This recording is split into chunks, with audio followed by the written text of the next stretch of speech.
The next two speakers are certainly no strangers to you folks here in the Southeast, and they're going to share the last block of time with their presentation this morning. And they are Ross Melanchuk, who is the Deputy Executive Director with Texas Parks and Wildlife, and he'll be joined by Cindy Donor, who's the Regional Director here in the Southeast. Let me just say a couple of things about both and then turn the podium over to Ross. Ross is a native of Canada and came to the States quite a long time ago. He actually worked for the Association of Fish and Wildlife Agencies for a period of time, doing work on NAWAMP coordination. He then went on to a career that brought him to the Southeast, working for Ducks Unlimited, and then more recently he joined Texas Parks and Wildlife. I've known Ross for a long time. He's a great guy. I've many fond memories of working and traveling with him on different issues over the years. I know that you all love Cindy down here. I was actually here at the banquet, I guess it was 2 years ago now, when it was announced that she would become the new regional director after serving in the deputy role for many years under Sam Hamilton's leadership. And the amount of applause and acclaim and so forth that greeted that announcement was plenty testimony about how much she's loved and what an endearing figure she is, especially among state directors in the Southeast. And as you all know well, Cindy's worked for the Fish and Wildlife Service for about 20 years. A lot of her time has been spent in the Atlanta area, although she's done a tour of duty in Washington, D.C. as well. So they're going to share the next 30 minutes, and Ross, the floor is yours. Well, thank you, Ron. You know, you thanked Gary Taylor this morning for his help with your talk. I'd like to thank the bartender at Coyote Ugly for helping me with mine last night. I think I've got it down now. Thank you very much. Well, as Bill so aptly described, the Southeast continues to face incredible resource pressures. And you know, disruptive changes that are unprecedented in scope and scale and accelerating, all of which point to a very challenging future for fish and wildlife resources. We can hardly go a day without having to contend with one or more of these stressors, whether it's burgeoning human population growth and urbanization, demographic shifts, drought, floods, wildfires, invasive species, energy development, water resource issues, too much, too little, too fast, too slow, makes my head spin. And in my state of Texas, we're experiencing all of these issues as fast and as pronounced as anywhere in the nation. As President Duncan articulated in an August letter to his fellow directors, the sheer scale and scope of these changes requires a coordinated and collaborative approach by the conservation community because no one agency or organization has or is likely to ever have the resources sufficient to address these impacts by themselves.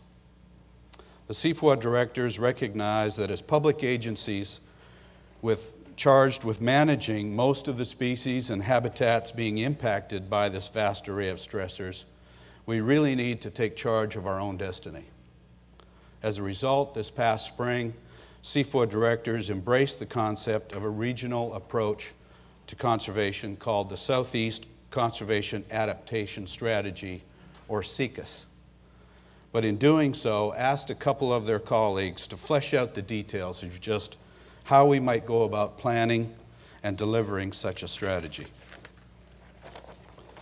The goal of SEACAS is to envision a future southeastern conservation landscape capable of sustaining fish and wildlife, their habitats, and most importantly, the people who enjoy them long into the future. A small group representing LCCs and Fish and Wildlife Science support staff has initiated work on developing SEACAS under the direction and leadership of Ed Carter. You're hearing and seeing the results of their efforts for the first time this morning. One thing is clear.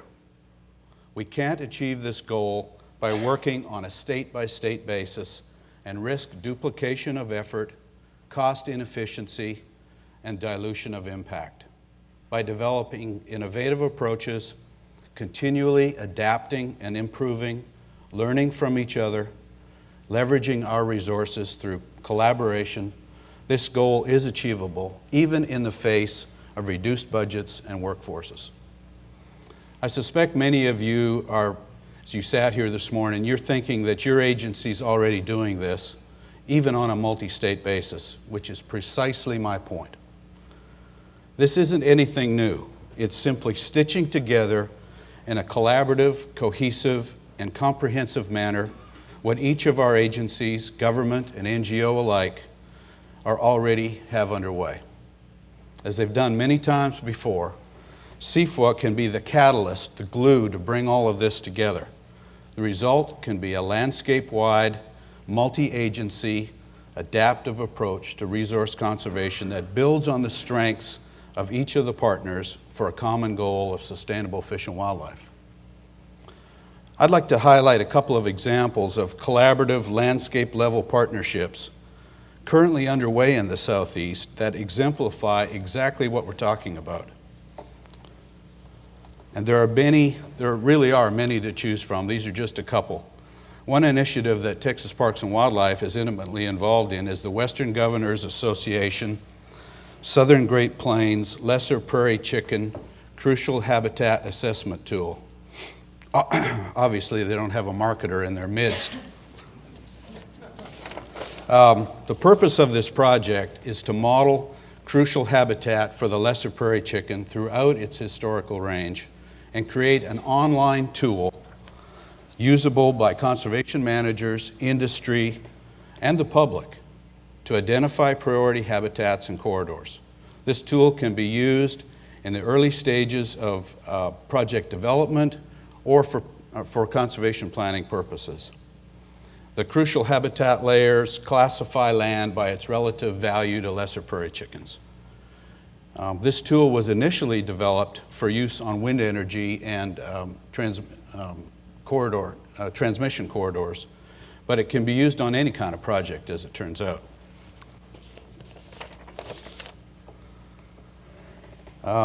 We've essentially completed phase one of this 3-year Western Governors Association project, which is led by the Oklahoma Department of Wildlife Conservation and the Kansas Department of Wildlife Parks and Tourism.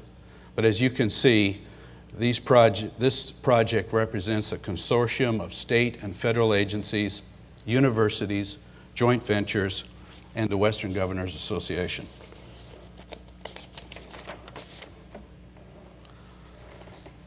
This web-based tool classifies crucial habitats and important wildlife corridors for the lesser prairie chicken.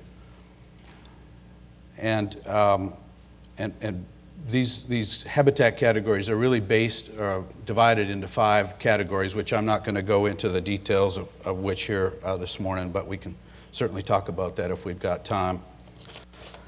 Here's the base product. This is what it ends up looking like, with the historic lesser prairie chicken range outlined in white and the current occupied range in the various colors.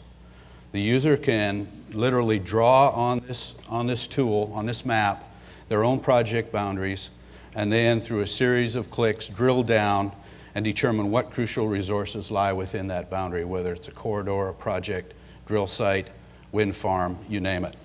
Future phases of this project will add other species of greatest conservation need, and it's going to be updated on a regular basis.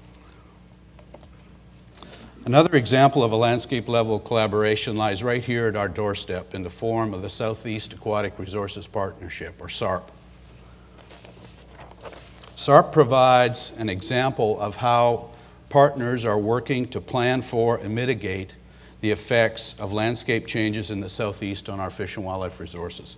The Southeast Aquatic Habitat Plan, which is really SARP's strategic plan, identifies regional conservation objectives, strategies, and targets focused on restoring and preserving key healthy functioning habitats and ecosystems, and then promote ecosystem resiliency in the face of climate change. Very practical tool. Is Scott Robinson here this morning? He's been a great architect, but all the states in the Southeast are part of this. We really need to take ownership To assess the condition of aquatic habitats across this landscape, SARP conducted multiple region-wide assessments. This map highlights results of that regional assessment for riparian condition. They've also got regional assessments underway for flow alteration and in-stream connectivity. SARP partners are using the results of these assessments to plan conservation actions at a watershed and ecosystem scale. SARP partners, including federal and state agencies, NGOs, and other local and grassroots partners, are working to plan and implement the objectives of the Southeast Aquatic Habitat Plan in focal conservation areas throughout the region. One of these is centered on the rivers and streams of the Edwards Plateau of Central Texas. Also known as the Texas Hill Country, the Edwards Plateau is an ecologically unique and highly endemic region of the state that contains numerous spring-fed streams, including the Guadalupe River, pictured here in the top left. Human population is predicted to increase in this area by 25% by 2020. And other parts of this region, the population is going to double in that same time frame. Tremendous pressure focused on a very limited resource. Habitat alteration and increased water demands associated with human population growth are going to be exacerbated by climatic changes, placing considerable threat on the region's fragile aquatic systems. To plan for and mitigate the effects of these disruptive changes on the aquatic resources of the Hill Country, SARP partners have constructed an ecological niche model that models fish distribution patterns and identifies shifts in available habitat under certain climatic change scenarios. The top left figure identifies the current range of Guadalupe bass, which is the state fish of Texas. The lower figures depict potential shifts in available habitat for the species under two climate change scenarios. Now, this information is being used by SARP to assess sort of the long-term conservation value of streams across the plateau and prioritize areas for conservation. This really underscores the need for us to think outside the box as we contemplate the effects of an array of stressors on species distribution, long-term management actions, and even the viability of certain fish and wildlife populations. With that, I'm going to turn it over to Cindy to come up and take this a little bit step further. Cindy? So good morning. Good morning. So I need to just tell you guys a little bit about myself, just so you understand where I'm coming from. So I grew up with a grandma and a grandpa that had a farm and an uncle that had a farm, and if you went to visit, you had to work. I remember one time I didn't work and my grandma says, "You get no dessert." I'm like, what? So you need to know that I have been working on the land for some time, but you also need to know, Ron was so nice and told you I've worked for the service, but I've worked for or with 3 federal agencies, 2 states, a consulting firm, and industry. And I know you're looking at me. Dale Hall was my first boss when I moved down here, and he looked at me when I told him that, and he says, "Can't you keep a job?" And then you're probably going, and she's old if she's done all those things. And I'm yes to both. I absolutely love to learn new things, and I like to do different things. And I don't understand why we all can't join together. Why can't we work together to do this? Lord knows there's enough work to be done out there. We're never going to have enough resources, and we are never going to have enough money to do what needs to be done. But if we work together, we will. We'll get there further, faster. So I'm going to tell you a few things, solution for defining the future for the conservation landscape. And it begins with us. The success hinges on what we do and how we go forward. Now, I'm going to borrow from some of the people that talked to us yesterday. Colin Reed came and talked to us yesterday, and he said something I thought was pretty exciting. What we have in this country is pretty extraordinary. You kind of take it for granted sometime. I never thought about it. You just can't go out into the land over in England and go hunting or fishing. Oh my goodness, I did that all the time when I was little. I hunted and fished with my dad and my grandpa all the time, everywhere. So we have to think about those things. What we need to talk about is how do we do it and Jim Stone talked about connected collaboration. I had collaboration there, just collaboration, and I thought that's a good way to put it, because we all have to be connected, because we're all connected. We're all trying to do the same thing. The mission, I love the mission of the service. The service's mission is making sure there are fish and wildlife on the landscape for the public to enjoy. That's, you know, that's not exactly it, but that's the meaning of it. So in order to do it, we're going to all have to work together. We have to embrace technology. I have a son that's an IT person. He's going to school to be a computer engineer. He knows more about things, and I mean, he overwhelms me. But if we're going to be smart from the start when we're doing this, we have to embrace technology, and we have to be creative when we're doing it. You know, think out of the box. Maybe better ask the person when they tell you that, what box? You know, we got to think that way.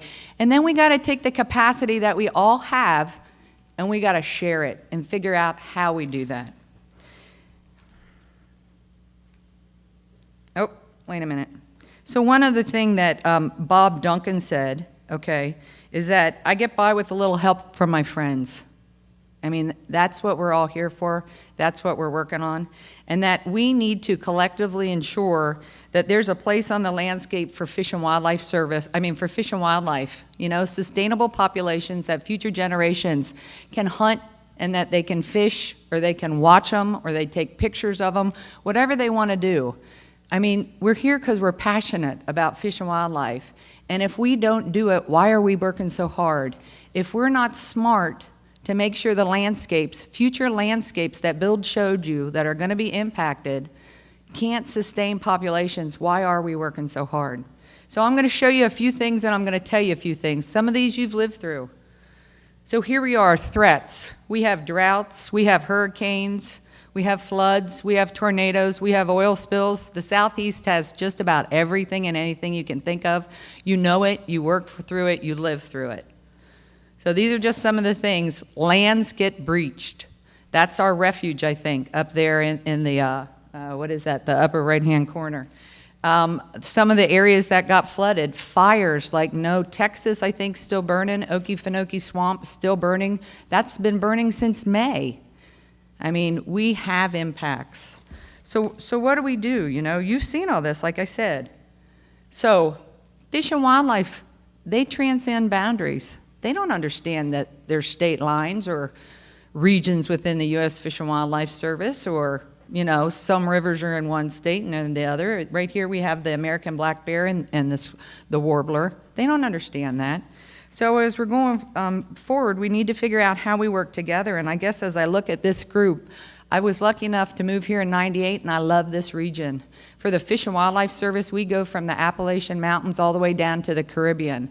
Not much more diversity, you know. I mean, it's a great region. And I would tell you that here in the Southeast directors and the people in the conservation community have been more visionary, I think, have been more visionary than any other part of the nation. We are the ones that help climate science centers. The state directors supported it, USGS, we got one of the first ones in the nation. The landscape conservation cooperatives, the joint ventures that we have. Joint ventures are the model for the landscape conservation cooperatives. These guys down here, the directors, and then the conservation community, much more visionary and leaders. So I ask you, you know, if not now, when are we going to do it? Because it's only going to get worse. If you think about when I was growing up, the river in New York caught on fire. I forget what it was. And I had a t-shirt that says DDT bugs me. There's always going to be challenges, and they address those challenges as they come. So a river was on fire because it was polluted. With the oil spill, we burned the Gulf on purpose to get rid of the oil. So go figure. So we got to figure out how we go forward. So if not now, when are we going to do it? And if not us, who? These students that are coming, as their eyes get bigger, I think they're on a trip, a field trip, so maybe they didn't hear it. So, I mean, we need to seriously think about where we're at and where we're going. So here's the South Aquatic Habitat Plan. And what we have is, you see there's an Arkansas State Wildlife Action Plan and the East Gulf Coast Joint Venture and South Carolina Plan. And I guess I would say that if you think about all these initiatives that we have going, if we harness the energy, if we harness the technology, if we harness the resources of all these plans, and have them all focused on those landscapes to support sustainable fish and wildlife populations, imagine what we could do. You know, my guys in Fish and Wildlife Service, they always are, we never have enough money. We don't ever have enough resources. But I've been with the service since 1993, and we never have. We've never had enough. So imagine if we make sure we get them all integrated. Is it a challenge? You bet it's a challenge. But should we not do it because it's a challenge? We need to figure out how we go forward. So you can't duplicate. So another thing is getting them together so we don't duplicate. We can't afford to duplicate. Bill told you about some of the challenges. I think it was 5% in Missouri to 40-some% in South Carolina, decreasing budgets. That's another reason. We're going to have to work together. We don't have a choice. So here's some of this technology. And these are some of the slides. I think Bill put some of these up. So these are the wind resources, the biomass resources, the solar you see, and the fossil fuels. These are the areas they want to go to. So I ask you, do you want them dictating where they should be going? Or should we define those future landscapes and say to them, you know what, that area is just too important for deer, turkey, quail, RCWs, whatever you want. Who's going to define the landscape if we don't do it?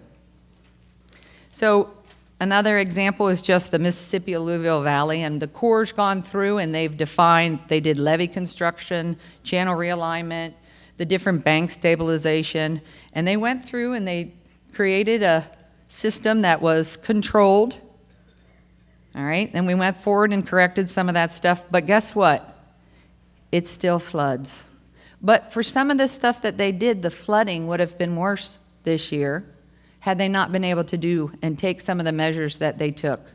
So although it got flooded down at the Grand Ole Opry and they had to replace everything, it was better than what it was or could have been.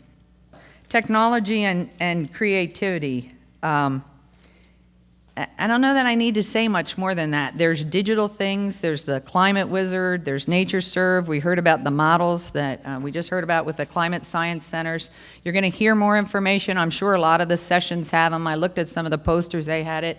We got to figure out how we embrace it. What are we going to go forward with? How are we going to accept the fact that technology's here? Figure out how we use it to the best of our ability to make things better. We've done a great job. Everybody has where we're at, but we're going to hit challenges that we've not experienced before. So I like to look at them as opportunities. How do we address them? What can we do? How do we go forward and make sure we take that? Technology is one of the ways we're going to do it, and the kids today know how to use them. So there was a study, and I think Bill mentioned this, it's capitalizing on complexity. There were 1,600 CEOs from around the world that were talked to. And you see what they said is that they believe that the complexity is the biggest challenge confronting them. And when you're talking about complexity, they're talking about everything. They're talking about the challenges that we have with changing climate. They're talking about the fact that now kids stay indoors more. They're not connected, and they do more of this. And they text faster than they speak. You know, we have challenges to deal with. They expect increasing complexity to accelerate over the years. So you're going, wow, you think we're going fast now? We're going to go faster in the future. They are not equipped to cope, and I would say we aren't either, so we have to figure out how we deal with this complexity. How do we deal with the fact that in my region, I had floods, fires, tornadoes, hurricanes, and oil spills in less than a year? How do I deal with that? It's flooding on the west of my region, and it's burning on the east. There's a lot going on. So they have identified creativity as the single most important leadership competency that we need to seek a path through this complexity. So I say, you know what we need to do? We need to figure out how we're smart from the start. We really do. So back to collective and shared capacities. You know that everybody has it, states, USGS, I can list everybody on there, figuring out how we go together. But one of the things that Jim Stone said is that conservation is slow. Right now he's working for his son. He wants to make sure his son experiences what he did. So when people ask me why do I do what I do, I say I have 2 boys and I want to make sure my boys get to hunt and fish the way I did and see the things I did, and if I'm blessed, their children, my grandchildren. But you know what? We got to be smart, figure out how we do it, because the landscapes are changing. So we got to make sure we do it, and do it in a way that they'll be sustainable as they go forward. In this, I added the conservation community. Jim Stone said, you got to get the private landowners, they have to be part of the solution. In my region alone, we're looking at the gopher tortoise, and if it should or should not be listed, we proposed it. 90% of the habitat's on private land. 90%. If I don't have private landowners, I'm not going to be able to make a difference. He said, the big thing we need to do is we need to be transparent and work together, and you got to make sure people take a chance to make a difference. And part of it is taking that chance, making sure that we're going together. So we need to have the science and the technological capacity, but we also have to have the on-the-ground delivery. How do we do it? And that's one of the things the joint ventures are figuring out, the states are figuring out, the National Wild Turkey Federation's figuring out with the stuff that they're doing on the ground in the open pine system here in the Southeast. Grassroots watershed, ecosystem delivery network, so you're getting to those private landowners. NRCS loves the ideas, put money into it. So I tell you all that because I think that I agree with what Ross was talking about. What the state directors already started was a Southeast adaptation strategy and how we go forward and what we can do. I would tell you that right now there's a national effort going forward with climate adaptation strategy. So you see that it's federal, state, tribal governments along with engagement and input from NGOs. And that they're going to come out with a draft. But again, it's only a climate strategy. What we're talking about is bigger than just climate. You saw the urbanization. You saw the different stuff coming related to energy. So there are going to be a lot of things coming to the South that we're going to have to come together with. So Ross is going to come up and finish for us. So Ross, if you want to come on up. Thank you, Cindy. So what are we going to do to position the next generation of fish and wildlife leaders to succeed? That's what we want. Are we going to accept the status quo, react to whatever comes our way, and hope all this goes away before we retire? Or should we adopt a proactive stance and channel available resources toward a mutual goal? Fish and wildlife don't recognize political boundaries, and neither should we when it comes to resource management and landscape conservation. This has been the foundation of the flyway system that's been in effect for 60 years here in North America. Collectively, state and federal fish and wildlife agencies, NGOs, and educational institutions possess the key ingredients for success: the intellectual capital, the science and technology, the foundational partnerships that have resulted from years of working together, and lastly, the motivation to take this on if we agree to collaborate and consolidate our finite resources. Many of the agencies and NGOs represented here in this room are dealing with reduced budgets, fewer FTEs, and diminished revenues. The last thing we can take on is another new program. We'll be lucky to maintain the ones we've got. But think about this. We're doing landscape conservation to some degree every day in our own jurisdictions. What if Texas could join forces with Oklahoma, Arkansas, and Louisiana to manage a species common to our states, develop one set of best management practices, and tap into one common funding source instead of all of us competing for the same money? Wouldn't that lead to a more integrated, cost-effective approach to conservation than what we currently have? The concept of a Southeast Conservation Adaptation Strategy represents an opportunity for SEAFWA to provide regional, if not national, leadership on an issue of great relevance to state fish and wildlife agencies, something they have done numerous times before. It was the North American Waterfowl Plan, got started here in the Southeast. The National Bobwhite Conservation Initiative. This conservation adaptation strategy has the potential to be another in this string of #1 hits. Sorry, but we are in the Music City. Only this time, I contend that there's more urgency There's more reason to succeed. We have more tools at our disposal. There's more and better science available. There's more cooperation, and there's more esprit de corps than ever before. In yesterday's plenary, you heard Mark Duda impressed upon us that as state fish and wildlife agencies, we have to adapt to changing times. We have to figure out how to remain relevant in an increasingly urban society, that we have to expand, not shift our focus, that we have to enhance partnerships, sharpen our communications efforts, and capitalize on our well-earned credibility we have with the American public. I suggest that we owe it to our profession, to our constituents, both present and future, and to the resource to further explore development of a contemporary, adaptive, landscape-scale strategy to guide fish and wildlife conservation in the face of these unprecedented challenges. Can we really afford not to? Thank you.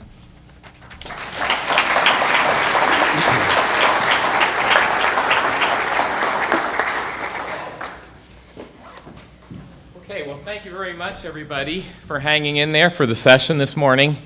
Thanks to the state of Tennessee for having the foresight to put this two-day panel together. And let's give Bill and Jerry and Ross and Cindy a round of applause for their great presentations this morning. Thanks, everybody.